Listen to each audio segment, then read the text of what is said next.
Salut à vous tous, bienvenue sur CC Info 91, la chaîne YouTube consacrée aux non-voyants. Présenté par Alain Leclerc, avec Pascal Cusson. Musique de notre ami José Licenciato, qui nous l'offre gratuitement la musique, merci à lui.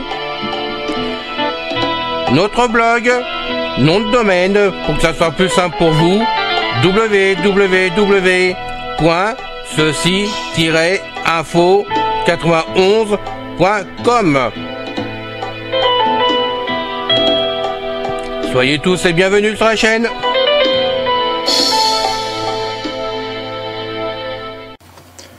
Mes très chers amis, bien le bonjour. C'est encore une fois Pascal Cusson qui vous accueille sur la chaîne Info, CC Info 91 de mon ami Alain Leclerc, chaîne destinée à procurer aux mal et aux non-voyants des informations sur une foultitude de sujets.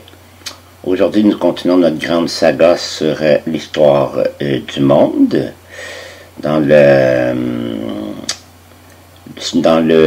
volet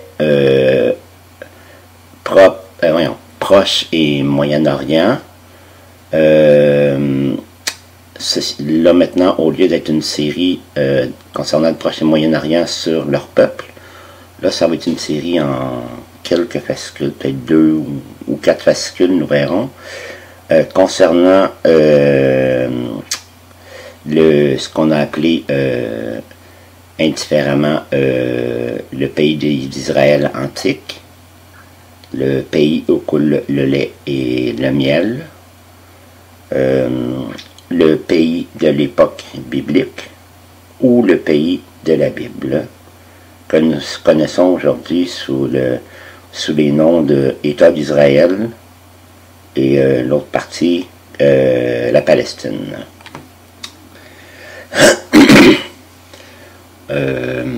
Selon la foi des 3 grandes religions du monde, qui sont le judaïsme, le christianisme et l'islam, ce pays a une très grande importance car il a été choisi comme pays par Dieu pour démontrer, et son peuple élu, les Hébreux, dont sortiraient grâce aux descendants du patriarche Abraham, les 3 grands peuples, les 3 grandes religions, veut dire, qui domineraient le monde de nos jours et qui révélerait la foi en Dieu, un Dieu unique. Que voulais-je dire? Oui, je vais dire aussi pays aux nombreux contrastes de saison, aux nombreux contrastes aussi de climat, zones climatiques arides, des autres montagneuses, d'autres océaniques et d'autres de tempête, d'autres zones de tempête, vraiment pour montrer que les gens avaient besoin de Dieu dans leur vie pour que tout aille bien. C'est ce que les gens de l'époque croyaient, et c'est ce que les croyants d'aujourd'hui ont la foi en cela. Donc, je sais qu'il y a quand même pas mal de gens qui m'écoutent qui ne croient en aucune des 3 grandes religions monothéistes de ce monde, mais il faut bien que je fasse des sujets aussi pour ceux qui qui sont croyants. De toute façon, le pays d'Israël a dès cette époque où Josué, jusqu'à la fin des rois, conquérir l'ancien pays de Canaan qui devint le pays d'Israël antique, a touché toutes les civilisations environnantes de l'Antiquité, ensuite du Moyen-Âge, ensuite de l'ère moderne jusqu'à nos jours, au 2e millénaire. Il y a eu beaucoup de batailles pour ce pays. Ce très petit pays, en fin de compte, qui a bouleversé la face du monde, qui la bouleverse encore aujourd'hui pour des raisons géopolitiques, militaires et religieuses, car il y a encore malheureusement de nos jours de nombreux conflits. C'est triste et malheureux, mais c'est ainsi. Et puis, c'est... Mais pourquoi Dieu a-t-il choisi pour son peuple? Pardon. Désolé du blabla. Aussi, c'est quand même stupéfiant. La main de Dieu doit quand même être là-dedans, parce que Jérusalem, aujourd'hui, est le centre, dirais-je, religieux des 3 religions monothéistes, parce que à chaque année, des millions et des millions de touristes se rendent là-bas, dans cette ville qu'on appelle ville sainte, où il y a des centaines et des centaines de temples, d'églises, de mosquées, de synagogues destinées à louer Dieu par chacune des obédiences et des sous-obédiences qui sont représentées là-bas par le judaïsme, le christianisme et l'islam. C'est le centre de la foi pour plus du tiers de la population mondiale, dirais-je même la moitié au moins. Donc, vous prenez aujourd'hui, Jérusalem est une grande ville, mais à l'époque, mettons, ce qu'on appelle l'époque biblique, c'est une époque qui durera de moins 2000 avant Jésus-Christ jusqu'à l'an 100 après Jésus-Christ, donc ce qu'on appelle l'époque biblique, avant que le roi David, successeur du roi Saül, ne la conquiert. Jérusalem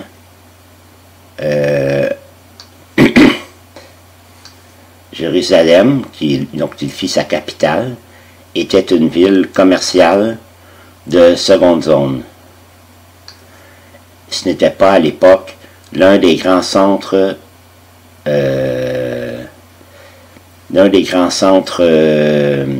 de vie politique de l'époque.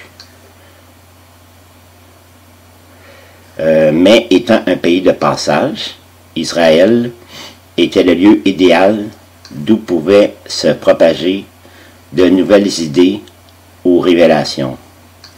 Étant situé entre 2 grands centres culturels de l'Antiquité, l'Égypte et la Mésopotamie, nombre de gens circulaient sur les grandes routes commerciales qui y passaient. Israël était aussi un milieu propice pour apprendre certaines leçons sur Dieu, selon les Hébreux, selon la foi d'Abraham, sa création et sa providence. Le pays dépendait de Dieu, selon eux. Il était vital qu'il envoie la pluie et protège le peuple contre les sauterelles et la famine. La moindre folie ou âpreté au gain de la part des habitants du pays y laissait rapidement ses traces.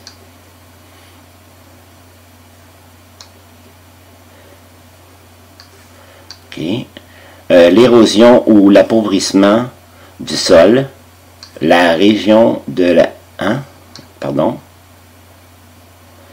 La régression de la végétation ou le tarissement des points d'eau étaient autant d'indices que les choses allaient mal dans le pays où devait couler le lait et le miel.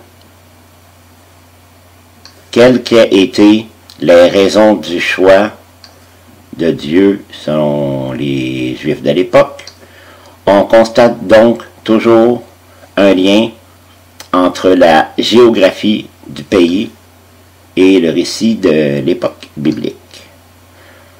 Donc voilà, cette petite intro que je voulais faire. Pour aujourd'hui, nous allons dans cette série de fascicules Comme je dis, il va en avoir 2 ou 4, je ne sais pas, selon la longueur du texte que je vais faire, du podcast que je vais faire, veux-je dire.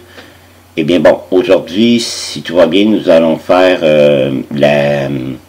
parler de l'environnement, en section 1 de l'environnement, et en section 2 de la géographie du pays de l'Israël antique, qu'on appelle communément à l'époque la Terre Promise.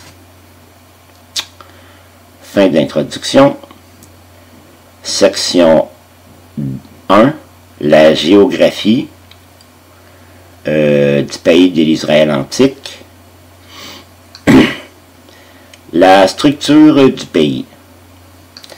La plus grande partie de l'histoire de l'époque biblique se déroule à l'est de la Méditerranée, dans la région côtière entre la mer et le désert d'Arabie. Mer et désert sont séparés par ce qu'on appelle géographiquement le croissant fertile. On appelle ainsi une bande de terre bien arrosée qui part de l'Égypte avec sa civilisation centrée autour du Nil, longe la côte est de la Méditerranée où tombent d'abondantes pluies hivernales et s'étend jusqu'aux contrées fertiles de la Mésopotamie, facilement irrigables grâce à 2 fleuves, le Tigre et l'Euphrate. Le croissant fertile a toujours attiré les peuples du désert au sud et ceux des montagnes au nord. C'est pourquoi, si souvent, dans son histoire, il a été envahi, dévasté et a passé en d'autres mains. Le peuple juif de l'époque n'a jamais pris la mer. Il a laissé cela au peuple des Phéniciens qui habitaient le Liban, ce qu'on appelle le Liban actuel. Le désert, par contre, a un rôle important dans les récits de l'époque biblique. Dans le sud du pays, il s'étend presque jusqu'à la côte méditerranéenne.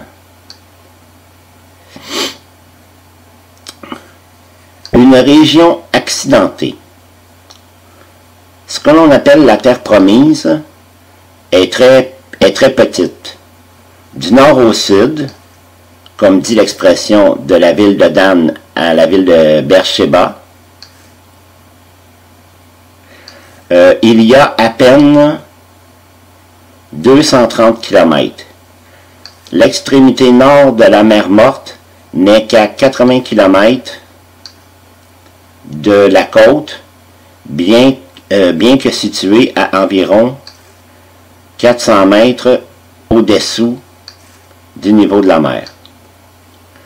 Le pays ressemble, en fait, visuellement, au toit d'une maison. Il s'élève progressivement de la Méditerranée jusqu'à près de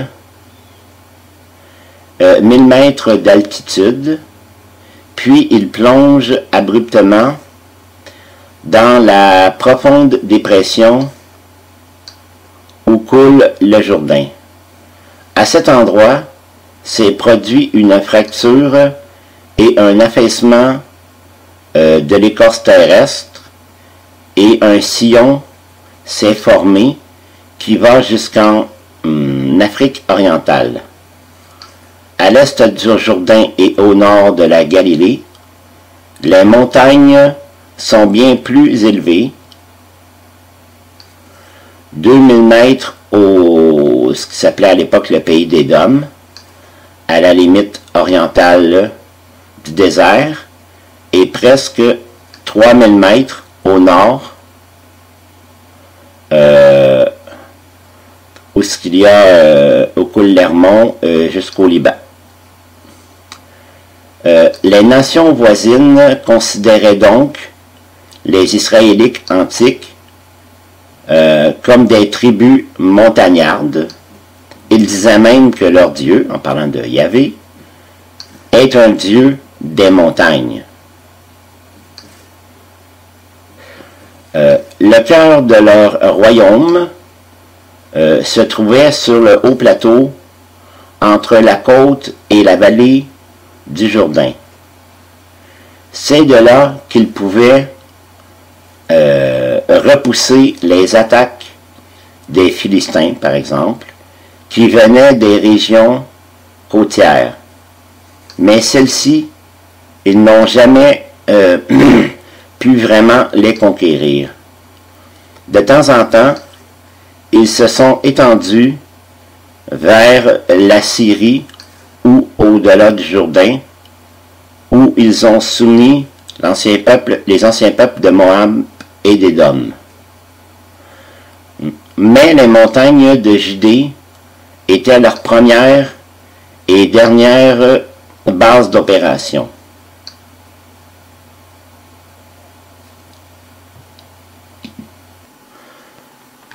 La géologie de la terre promise. Presque toutes les roches de ces régions proviennent de formations géologiques récentes. Le terrain est surtout calcaire. Cela nous aide à mieux comprendre les récits de l'époque biblique. Partout où il y a des roches calcaires, on retrouve les mêmes traits caractéristiques. L'eau s'y infiltre, car ces roches sont perméables, et il est difficile de la capter à la surface. Mais il se forme en général des rivières souterraines dont on peut prendre l'eau en creusant des puits. Il y a aussi beaucoup de grottes et à la surface un genre de pavé pierreux qui rend la culture du sol difficile et, par endroits, même impossible. Ces traits sont communs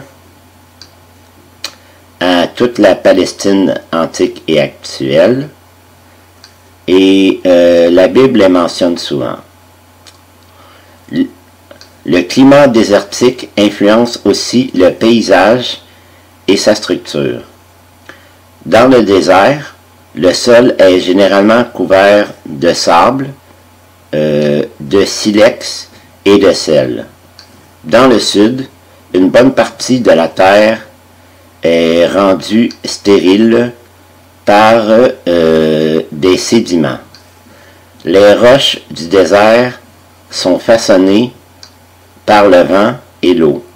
Le vent y découpe des formes étonnantes.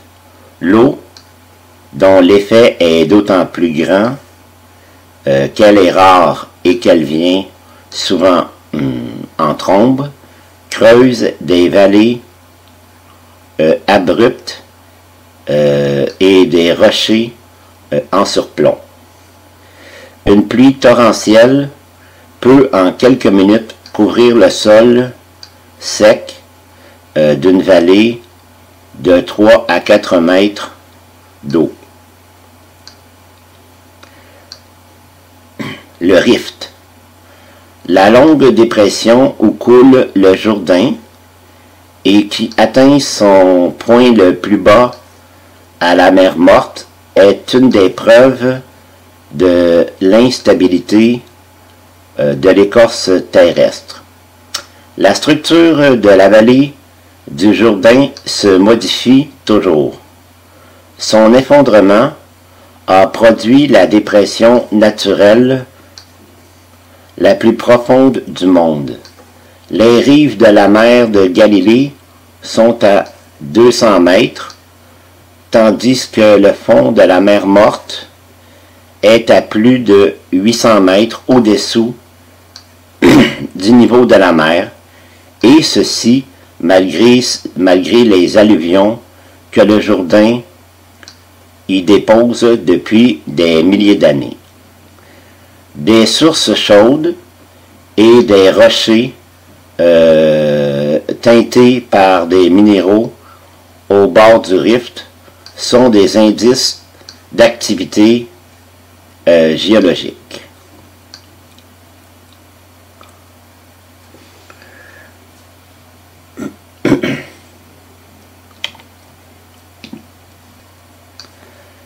Le pays de l'Israël biblique, de l'époque biblique, veux-je dire, et ses régions. Les Juifs du temps de Jésus, où Jésus vivait, savaient fort bien ce qui était et ce qui n'était pas le pays. Ils le répartissaient en différentes régions, de la plus sacrée à celle qui l'était le moins. Le Saint des Saints à Jérusalem venait en tête de liste, et la queue de cette nomenclature, selon les Juifs de l'époque, la poussière même des pays avoisinants était considérée comme impure, selon la religion judaïque. Le territoire central d'Israël comprenait la Judée et la Galilée à l'ouest du Jourdain, séparés par la Samarie, qui n'en faisait pas, la région de la Samarie qui n'en faisait pas partie, mais reliée à l'est par la région de la Périe. L'itinéraire agréé pour aller du nord au sud, sans passer par la Samarie, obligeait de traverser 2 fois le Jourdain. Autour de la partie centrale du pays, il y avait une bande de territoire qui avait autrefois appartenu à Israël. Il n'était pas aussi considéré comme impur selon la religion judaïque que les pays dits païens qui étaient complètement en dehors de ses frontières. La répartition géographique la plus courante tient compte des divisions naturelles du pays. Elles sont au nombre de 7, dont nous allons parler maintenant. Le plateau central. Le cœur des royaumes juifs se trouvait dans la région montagneuse, de part et d'autre de la ligne de partage des eaux. Sa pente descend doucement vers la côte et tombe abruptement vers la vallée du Jourdain. Ce plateau atteint 1000 mètres à son point culminant, près de la ville d'Hébron. La forêt qui le couvrait a disparu depuis longtemps, malheureusement. Tout ce qui reste, ce sont des surfaces nues de rochers calcaires et de sols pauvres. La culture se fait en le mode des terrasses, dans des champs minuscules. Mais on y pratique surtout l'élevage. Les villes fortifiées de ce haut pays étaient de bonnes forteresses. Les capitales des 2 royaumes, oui, parce qu'à un moment donné, il y a eu les pays d'Israël au début, mais ensuite, après la mort du roi Salomon, il y a eu un schisme entre les différents généraux qui lui ont survécu. Eh bien, fondait en 2 royaumes, qui étaient le royaume de Juda et le royaume d'Israël, se trouvaient dans cette région. Les rois du royaume d'Israël ont résidé dans différentes villes fortifiées avant de se bâtir Samarie, la ville de Samarie, dans la région de Samarie, comme capitale. Au nord de cette région, quelques collines s'élèvent au-dessus de la plaine d'Esdralon. Mais le plateau continue vers le nord-ouest jusqu'à la côte où se dresse le promontoire du Mont Carmel. Cette crête de 600 mètres de haut coupe la plaine côtière en deux, rompant ainsi avec la disposition nord-sud des pays. Au nord du Mont Carmel se trouve la ville moderne de Haïfa. Même de nos jours, il y a peu de routes qui traversent cette région, abstraction faite de l'autoroute Hébron-Jérusalem Naplouse, qui est l'ancienne ville qui s'appelait anciennement Sichem. Les routes principales de l'Antiquité et de notre époque passent au nord du plateau où longe la côte. Bien que Jérusalem s'y trouve, cette région a toujours été un peu à l'écart des allées et venues. La plaine d'Esdralon. À quelques distances de la côte, les chaînes de montagnes forment une ligne qui va du Liban jusqu'au Sinaï. Mais il y a eu une coupure importante car un défaut de la sous-couche rocheuse a provoqué un affaissement de la montagne jusqu'à la hauteur de 100 mètres environ. Cette brèche sépare le plateau central de Galilée des montagnes du Nord. Elle s'étend de la baie de Haïfa jusqu'à la vallée du Arnon, un des affluents du Jourdain. Même la ligne de partage des eaux est coupée par la vallée de Jisraël, ou Yisraël qu'on peut dire aussi. La plaine centrale forme en gros un triangle dont chaque côté a environ 24 km de long. À l'origine, le fond de la vallée était marécageux. C'est ici que Sisera a perdu ses chars, qui est un des conquérants, qui voulait conquérir le pays, et a dû s'enfuir à pied. On voit ça dans le livre biblique des Juges, chapitre 4, verset 15. Mais le terrain a été asséché et c'est aujourd'hui la région agricole la plus fertile de l'État d'Israël. Bien que la plaine ait été infertile pendant des siècles, avant l'arrivée des premiers colons juifs en 1911 de notre ère, elle a toujours eu une grande importance stratégique. La principale route nord-sud de l'Antiquité, ce qu'on appelait la Via Maris,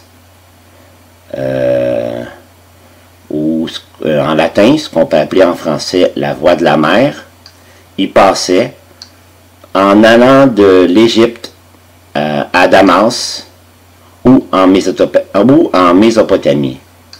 C'était une voie commerciale et d'invasion. C'est sans doute pour cette raison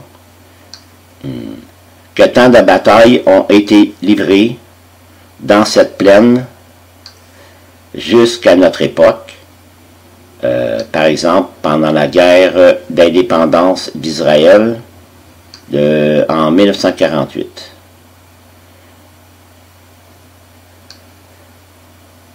Megiddo se trouve à l'ouest de la plaine et Armageddon, ce qui veut dire la colline de Megiddo, est devenue le symbole de la bataille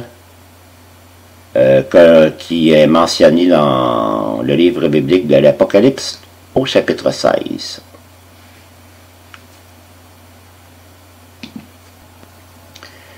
La Galilée. Au nord de la plaine d'Esdralon, les chaînes montagneuses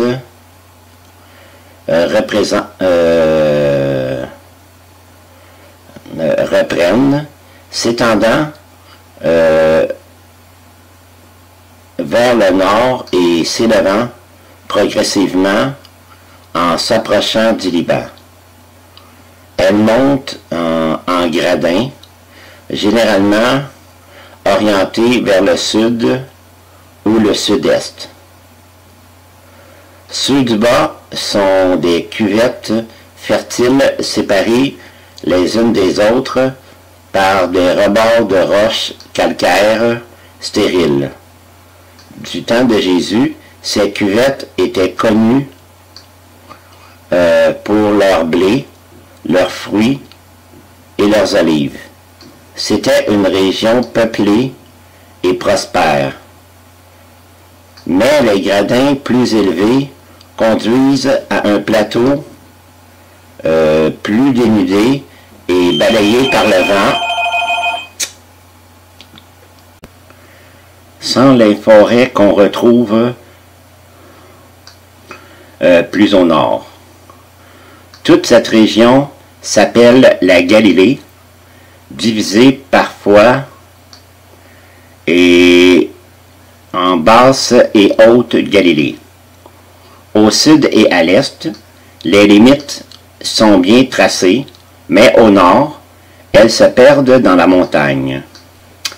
Dans le passé, c'est dans cette région limitrophe du nord que l'influence étrangère se faisait le plus fortement sentir. Les Israélites n'ont pu que très rarement la garder sous leur contrôle. De nombreux étrangers empruntaient les grandes voies commerciales pour la traverser. C'est là que Jésus a passé son enfance. Il y avait beaucoup d'allées et venues et une population très mélangée. Cette région était en contact avec le monde extérieur et ses idées. Elle vivait de l'agriculture et de la pêche. Elle se rendait bien mieux compte de ce qui se passait dans l'Empire romain que les Juifs de Jérusalem. Ceux-ci méprisaient leurs cousins du Nord et les traitaient de rustres et de métis. Franchement pas gentil. Hein? Bon, il y a toujours eu du racisme. Dommage. Bon. La plaine côtière. Lorsqu'Israël occupa la terre promise, il fit la conquête du plateau central. Mais il n'y eut que des tentatives sporadiques pour étendre sa domination jusqu'à la côte méditerranéenne, car cette région était occupée par le peuple puissant des Philistins. Du temps du roi David, les Israélites ont réussi à les soumettre, mais le plus souvent, c'étaient les Philistins qui, depuis leurs 5 villes, exerçaient une pression sur Israël. À cette époque-là, la plaine côtière n'était pas une région très attrayante. Aux dunes du littoral succédaient des forêts, des lagunes et des marécages. Il n'existait pas de grands ports naturels au sud du mont Carmel, car les Philistins n'étaient pas des marins et ne voyaient pas donc l'utilité de construire des ports artificiels. Le premier port important sur cette côte, celui de Césarée, a été construit par le roi juif Hérode le Grand, peu de temps avant la naissance de Jésus. Au sud du mont Carmel s'étendait la plaine de Philistie et celle de Sharon. Au nord, celle d'Acher. La côte se rétrécit au nord, mais il y a plus de ports naturels. C'est de là que les Phéniciens partaient en mer pour faire leur commerce. La Shéphéla, ou qu'on appelait aussi le Bas-Pays. Entre la côte et le plateau central, il y avait une région de petites collines qui était autrefois couverte de forêts de sycomores. Lors des conflits avec les Philistins, elle constituait un genre de no man's land où avaient lieu de fréquents accrochages. L'agresseur devant toujours traverser la Shéphéla, les routes étaient fortifiées et bien gardées. Aujourd'hui, on y pratique surtout la culture. La vallée du Jourdain. Le Jourdain prend sa source au pied de l'Hermon, traverse le lac Oulé, en grande partie asséché de nos jours, puis gagne la mer de Galilée. À sa sortie, il s'engage dans la dépression de Gore. Celle-ci est non seulement profonde et abrupte, mais le fleuve y a creusé une vallée dans la vallée, sinueuse, aux pentes raides et à la végétation luxuriante.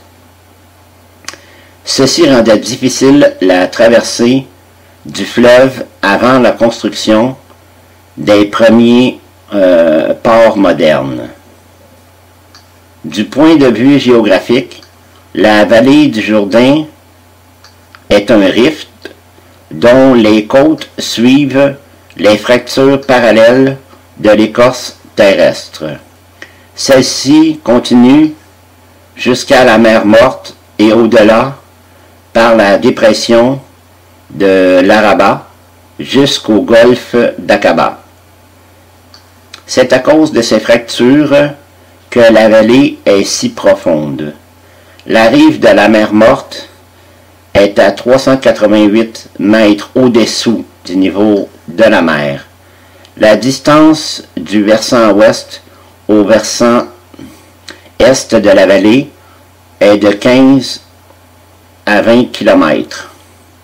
Mais aucune route de quelque importance ne l'allonge, car le fond est entrecoupé et irrégulier, et la température y est tellement élevée en été que les voyageurs sont heureux de passer le plus vite possible d'un côté à l'autre. Le pays à l'est du Jourdain, ce qu'on appelle la région de la Transjordanie. Il y a un haut pays comme à l'ouest, mais il est plus élevé. C'est une région bien arrosée qui offrait de bons pâturages aux immenses troupeaux de gros et de menu bétail que l'on élevait autrefois en Moab. À un moment donné, le roi de Moab payait annuellement un tribut de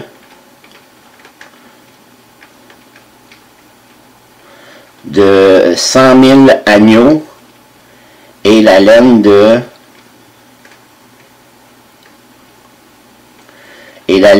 10 000 moutons au royaume d'Israël. Cela est mentionné dans les bibliques de 2 Rois, chapitre 3, verset 4. Les montagnes s'élèvent de 600 à 700 mètres à l'est de la Galilée, à presque 2000 mètres au sud et à l'est de la mer Morte. Les précipitations y augmentent en fonction de l'altitude et font de cette région une bande fertile entre la vallée sèche du Jourdain et le désert d'Arabie. La fertilité de certaines contrées comme Bashan et Galaad, la propriété des bergers de Moab et le succès des commerçants d'Édom ont fait de cette région une forte rivale du pays d'Israël. Il était peut-être bon pour les Israélites que le Jourdain rende l'accès à leur pays aussi difficile à ces peuplades. Il séparait presque complètement ces deux régions si semblables, presque à portée de vue l'une de l'autre. Voilà le pays dans lequel, selon les écrits juifs, Dieu a choisi de placer son peuple et d'envoyer son Fils. Il n'est ni très riche, ni très intéressant. C'est le choix de Dieu, selon les Juifs, qui lui a donné son importance. C'est un petit pays, un coin nu, érodé, montagneux de notre planète. Mais plus que n'importe quel autre pays, il a été convoité, devenant ainsi l'enjeu d'innombrables batailles. Voilà, chers amis, fin de la section 1. Maintenant, voilà.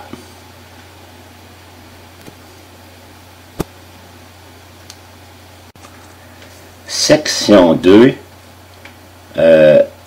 l'environnement de la terre promise. Le climat.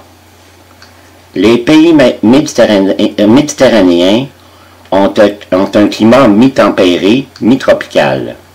Les hivers sont humides, comme ceux des pays plus au nord.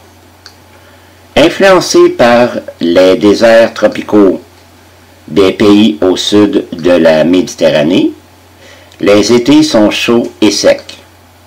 De ce fait, les montagnes côtières sont couvertes de neige, tandis que des fruits tropicaux mûrissent dans la plaine.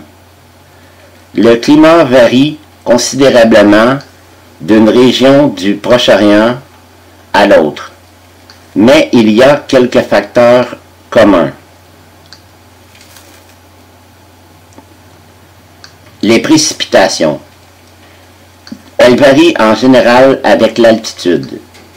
Les montagnes attirent la pluie plus que les plaines. Elles arrêtent aussi les vents qui apportent la pluie et les empêchent d'atteindre l'intérieur du pays. Il en résulte que les hautes montagnes au nord de la Galilée, hautes de 750 à 1500, non, c'est pas les montagnes qui sont hautes. Je voulais dire que sur ces hautes montagnes, elles reçoivent de 750 à 1500 mm de pluie par an, reçoivent plus de pluie que le plateau de la Judée, qui ne reçoit que 500 à 750 mm de pluie. La pluviosité diminue rapidement plus au sud. À Beersheba, elle n'atteint plus que 200 mm de pluie. Dans la péninsule du Sinaï, on rencontre déjà des conditions désertiques. La diminution de la pluviosité est encore plus frappante lorsqu'on descend dans la vallée du Jourdain.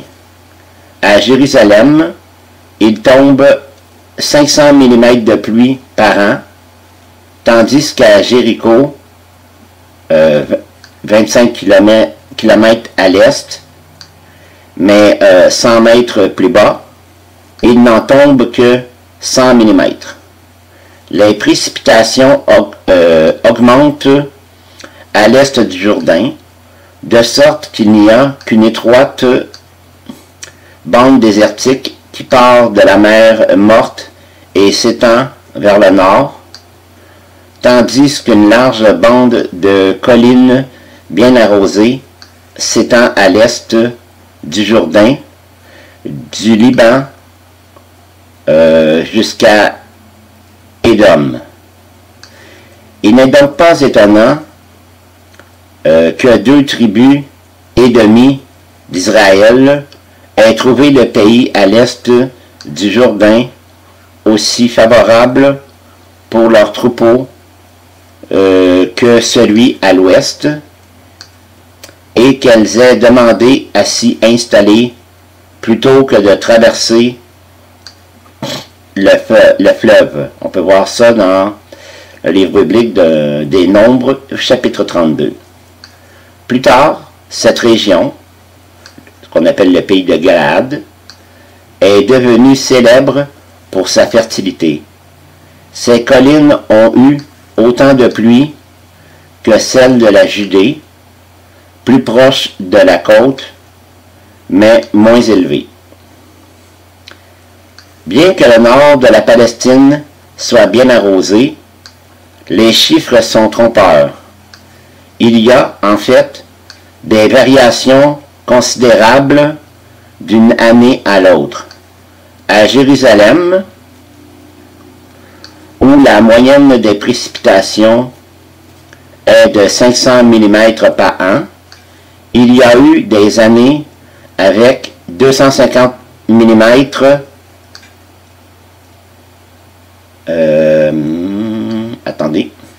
des années avec 250 mm et d'autres avec 175 mm de pluie au siècle dernier. Non, oui, c'est ça. Il est dû au fait que les limites du désert ne sont pas fixes. Certaines années, elles s'éloignent vers l'est et le sud, et d'autres, elles se rapprochent et amènent la sécheresse et la famine. Ces années exceptionnellement pluvieuses ou sèches ont une place importante dans le récit de l'époque biblique. Elle rappelle sans cesse au peuple d'Israël, dans leur vision du monde, sa dépendance envers Dieu. Les rosées. Là où il n'y a pas beaucoup de pluie, la rosée joue un grand rôle dans l'arrosement du pays. Les régions où la rosée est la plus forte se trouvent le long de la côte. En été, l'humidité provenant de la mer se refroidit la nuit et se dépose au sol sous forme de rosée. Dans certaines régions de la côte, il y a de la rosée 200 nuits par an, leur fournissant un quart de leur humidité. D'où l'importance de la rosée dans la vie des gens de l'époque biblique. Le prophète Élie, par exemple, en prédisant la sécheresse, s'écria: « Il n'y aura ces années-là ni rosée ni pluie, sinon à ma parole. » On peut voir ça dans les livres bibliques de 1 Roi, chapitre 17, verset 1. Les pluies hivernales. Dans le Proche-Orient et en Afrique du Nord, la plupart des pluies tombent en hiver. De la mi-juin jusqu'en septembre, il est rare qu'il pleuve. Le temps est stable et peut être prédit d'avance. Il est déterminé par un courant atmosphérique venant de l'Est. Ainsi, depuis plus de 60 ans, il n'a pas plu à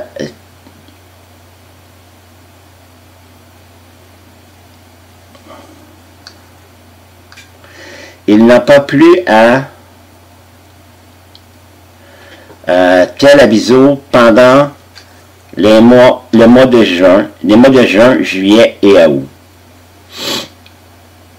Après un été sec, les pluies sont particulièrement importantes pour l'agriculture. Elles devraient commencer mi-septembre, mais la saison des pluies est parfois retardée. De ce fait, l'agriculteur dispose de moins de temps pour labourer et les puits tardent à se remplir. Aussi, la Bible dépeint-elle le laboureur, je veux le dire, attendant les pluies tardives pour se mettre au travail. On peut voir ça dans le livre biblique, le Nouveau Testament, l'Épître de Jacques, chapitre 5, verset 7. Une fois la pluie venue, les mois d'hiver sont très humides. Il pleut le plus en décembre et janvier. La pluie, en provenance de la Méditerranée, tombe pendant 2 ou 3 jours, puis il y a une éclaircie. Ce régime continue jusqu'à fin mars ou début avril, lorsque le temps redevient plus sec. Mais cette période est très importante pour l'agriculteur. Les plantes commencent à pousser après le froid de l'hiver. Il est donc vital que la pluie continue à tomber assez longtemps pour arroser ces récoltes pendant leur période de croissance. Il attend donc les pluies précoces en avril, tout autant que les pluies tardives en octobre. Les températures. Les écarts de température sont très grands dans les pays où il y a une saison des pluies. Près de la mer Morte, par exemple, il est normal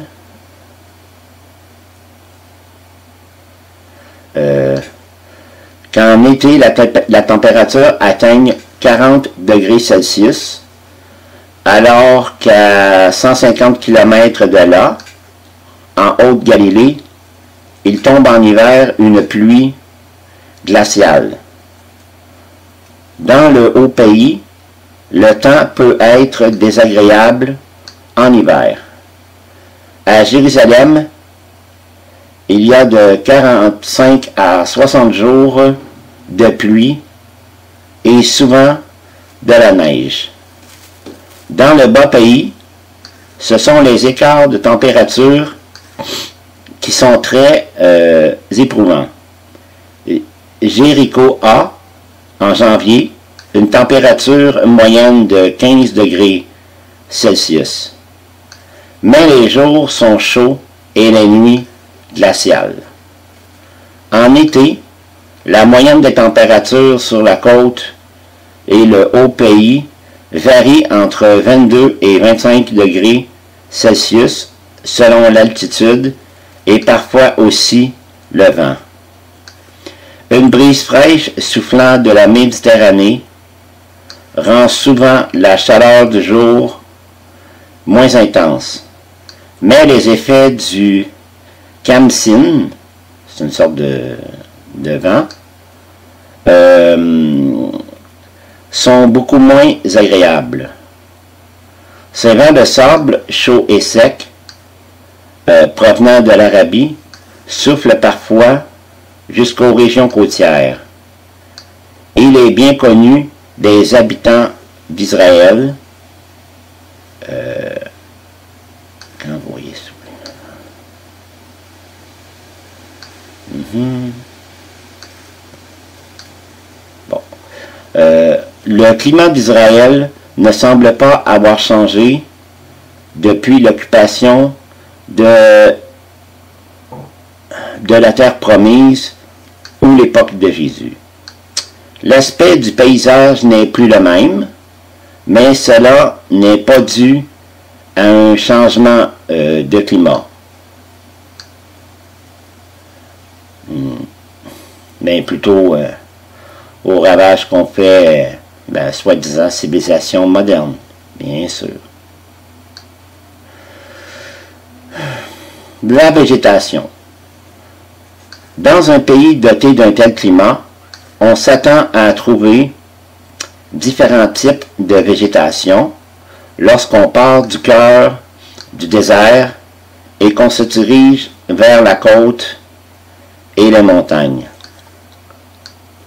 Broussailles du désert, steppes avec herbes et buissons, prairies, forêts de transition, forêts de montagne. On pense aussi rencontrer des plantes aptes à faire des réserves d'eau pour la saison sèche, à savoir des plantes aux feuilles brillantes, lisses, qui ne laissent pas évaporer l'eau. Et, en fait, ces végétations caractéristiques se trouvent toutes dans les pays de l'époque biblique. Bon, il y a Libanon au nord et les broussailles du désert au sud. Les steppes et prairies forment une ceinture étroite autour des montagnes de la Judée et des hauteurs à l'est du Jourdain. Mais sur les pentes près de la côte, il y a longtemps qu'on a labouré et ensemencé les anciennes prairies. Et une partie du désert irrigué et cultivé de nos jours l'a déjà été à l'époque romaine. Les changements. Il y en a eu beaucoup au cours des siècles. Lorsqu'Israël entra dans la terre promise, la plus grande partie du haut pays était couverte de forêts. Encore à l'époque de Jésus, le peuplement forestier était considérable. Il y avait de nombreuses espèces à feuilles caduques et persistantes, et les Romains ont même pratiqué le reboisement. Mais actuellement, le paysage est très différent. Presque toutes les forêts ont disparu. L'abattage des arbres pour la construction et le chauffage et le défrichage du terrain a amené l'érosion du sol. De ce fait, de nouveaux arbres n'ont pu pousser et la forêt a été remplacée peu à peu par le maquis, comme dans d'autres pays méditerranéens. Cette broussaille encombre le sol et est parfaitement inutile. Peu d'arbres s'y développent et en été, le maquis risque de prendre feu. C'est donc tout ce qui reste des splendides forêts d'autrefois. En Israël, on a aussi délibérément dévasté des forêts lors de certaines guerres. Les chèvres sont également à l'origine de dégâts importants. Il en a été de même pour les sommets dénudés des collines de Moab, qui étaient autrefois couvertes de forêts denses. Ce n'est que pendant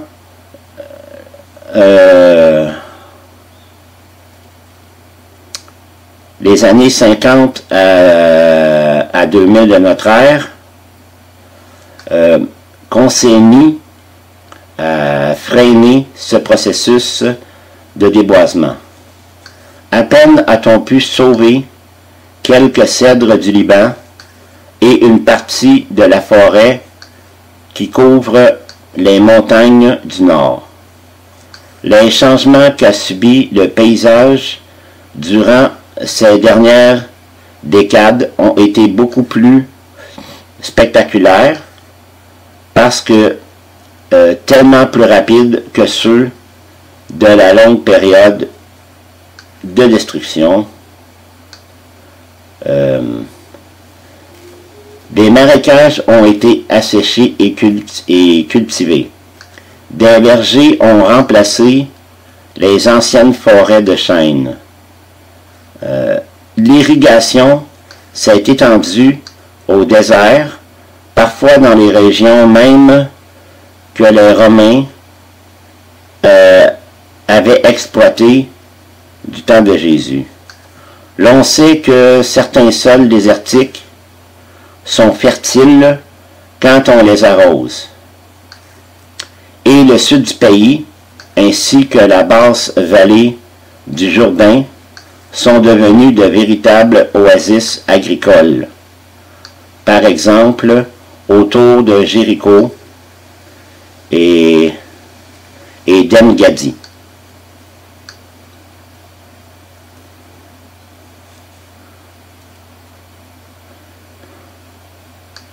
Les ressources du pays. L'eau. Israël a le désert à sa portée et il n'y pleut que l'hiver. Il a donc toujours été important d'y capter et d'y accumuler de l'eau. Le Jourdain est le seul fleuve d'une certaine importance et il se verse malheureusement dans la mer Morte où l'eau s'évapore au taux annuel de 1500 mm. Quel gâchis! Le Jourdain coule toute l'année grâce aux neiges de l'Hermon. Mais c'est l'exception. Les autres cours d'eau ont des crues périodiques, mais sont à sec le restant de l'année. Pour leur provision d'eau, les villes et villages d'Israël ont de ce fait toujours été dépendantes des puits et des sources. Le droit d'accès à un puits a été de tout temps un privilège considérable. Si les puits d'une région étaient comblés, ses habitants mouraient de soif. Avec la croissance des villes, le problème de leur approvisionnement en eau devenait plus aigu.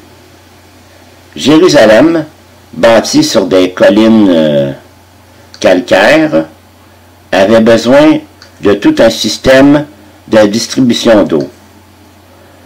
Le roi Ézéchias fit construire un étang et un aqueduc pour amener l'eau dans la ville et assurer son approvisionnement en cas de siège. On peut voir ça dans les bibliques de 2 Rois, chapitre 20, verset 20. Les Romains ont aussi construit des aqueducs et des canaux d'irrigation. Mais après leur départ, ces installations sont tombées en ruine.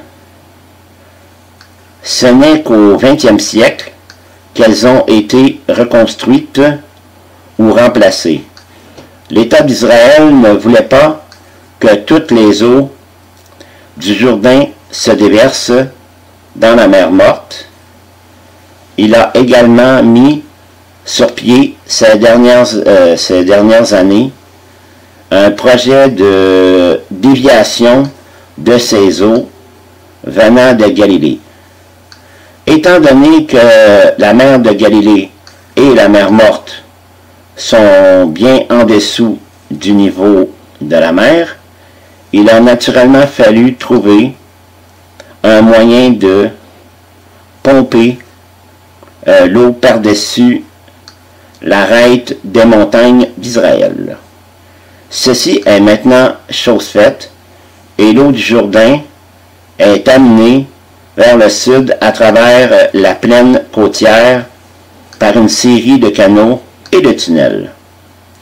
Ceux-ci vont jusqu'au réservoir de Tekuma, près de Gaza. Ce système a permis d'approvisionner les localités en eau et d'irriguer les terres jusqu'au désert.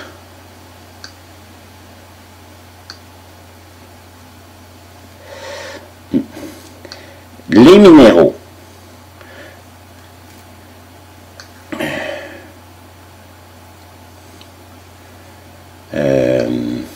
Pardon.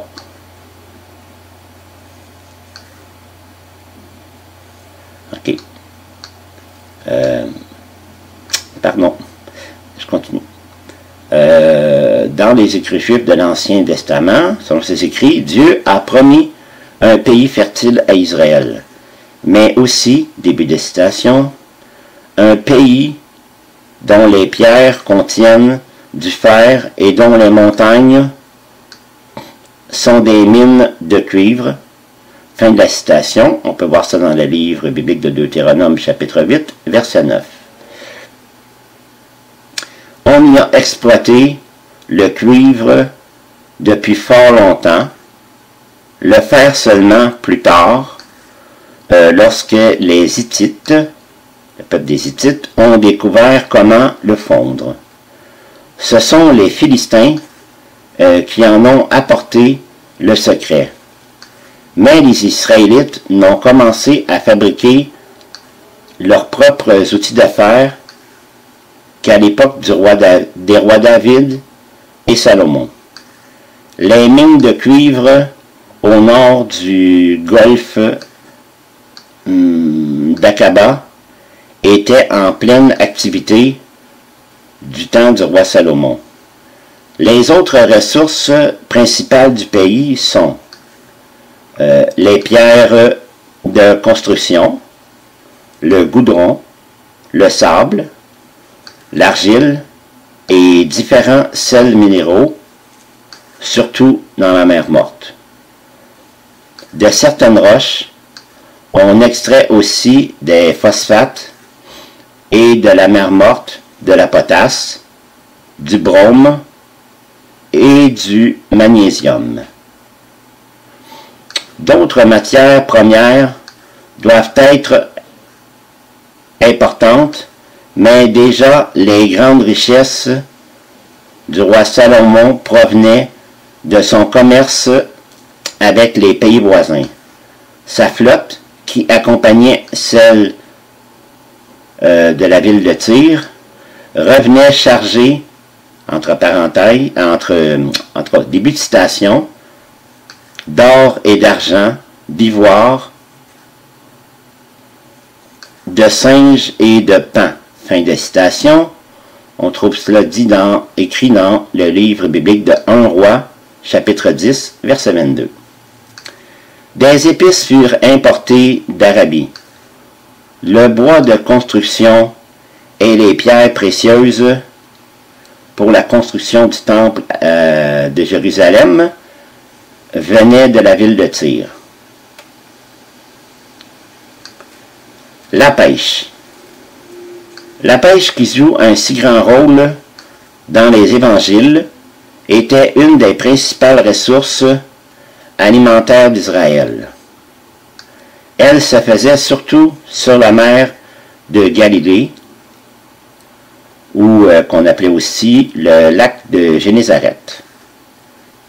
Ce lac d'eau douce a 20 km de long et 10 km de large. Le Jourdain le traverse. La pêche fait vivre plusieurs villages sur ses bords. C'est parmi ces pêcheurs que Jésus choisit ses premiers disciples.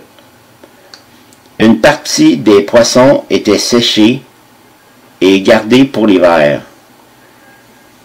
Il est plutôt surprenant que ce soit le seul endroit que le peuple juif pratiquait la pêche. Il n'a jamais eu le contrôle de la côte méditerranéenne et n'a jamais pris la haute mer, ni fait du commerce, ni pour pêcher au large. Le poisson vendu à Jérusalem y était apporté par des marchands non-juifs venus de Tyr, par exemple. Dans l'autre grand réservoir d'eau d'Israël, la mer Morte, aucun être ne peut vivre. Cette mer, plus grande que celle de Galilée, et qui aurait aussi pu être plus animée qu'elle, a des rives désertes. La vision des pêcheurs sur son bord qu'a eu le prophète Ézéchiel, par exemple dans son livre d'Ézéchiel au chapitre 47, verset 10, ne s'est pas encore réalisée. Elle s'accomplira sans doute à une autre époque où l'eau douce aura remplacé l'eau salée de la mer. Qui sait? Bon. OK.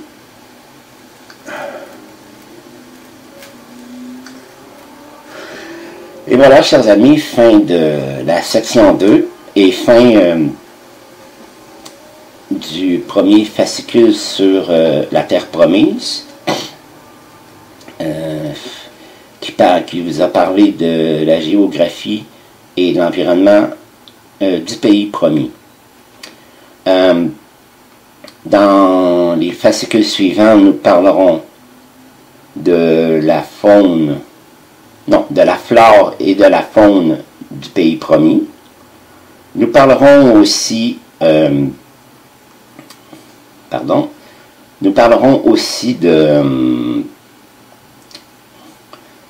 la, comment on appelle ça? Ah oui, de l'archéologie de ce pays-là et de certains sites antiques de d'autres pays du Proche et Moyen-Orient.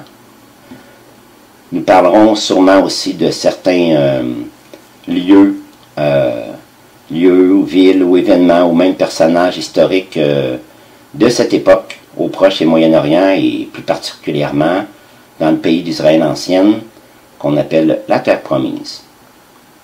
J'espère que la plupart d'entre vous aimeront ce nouveau volet de l'histoire du monde. J'espère que vous serez nombreux à l'écouter et à l'apprécier. Moi, je trouve vraiment que c'est une région charnière depuis plus de 2000 ans de notre planète et qui a une importance capitale et qui en aura une jusqu'à la fin des temps. C'est mon opinion et je la respecte. Sur ce, bien chers amis, c'était encore une fois Pascal Cusson avec vous qui a eu un immense plaisir en votre compagnie. Jusqu'à la prochaine fois, prenez soin de vous. Bye bye. Ciao. C'est fini les amis. Merci d'être passé sur la chaîne. Je vous dis à bientôt avec Pascal. Pensez à vous abonner, c'est important pour nous. Pensez à venir sur notre forum, c'est aussi important pour nous. Et puis n'oubliez pas, on a notre blog maintenant avec un nom de domaine www.ceci-info91.com. Ceci Info 91, il y a un S à info bien sûr. Bye bye les filles. Salut les gars. À bientôt.